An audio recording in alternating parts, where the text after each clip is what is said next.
chez les colocs. Très bien.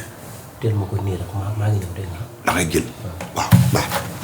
yéen yow looy teg di la ak ku tuut que ne. kala. Ablaye Male looy teg ak moom di. non Ablaye waxul dara de.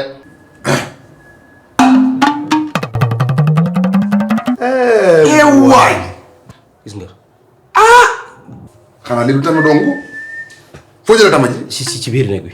dëgg yow kii nekkoon niveau 1 ñuy wax mu dem sauté niveau 2 dem niveau 3 yow sa dukkure yow sa bongo bi nga yoroon ñuy wax tey nga indi bu ndaw bi yow bii jàppoo si temps bii doo si mën a jàpp temps dee ko rythme. xanaa da nga demoon ci génnal mu génnal la ni la dukkure fu mu dem dafa dem ngir yàlla doo may jàmm tuuti sonal nga ma fatt nga ma fu ma tourné gis la damay gént sa di la gént. ma ne u ñëw yow moom Ablaye.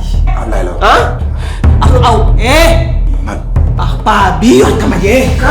ma ne u ñëw. dama lay wuyu. ak kanam bu weex gi. dama lay wuyu. mënu ma ko arrêté. dama ci mën dara. yóbbu la tawa bi sax du ko moo yóbbu tawa. kan moo yóbbu tama ji. ban tama la ñu yóbbu. Koos. lu ma ci mën dëgg na. Chez les colocs.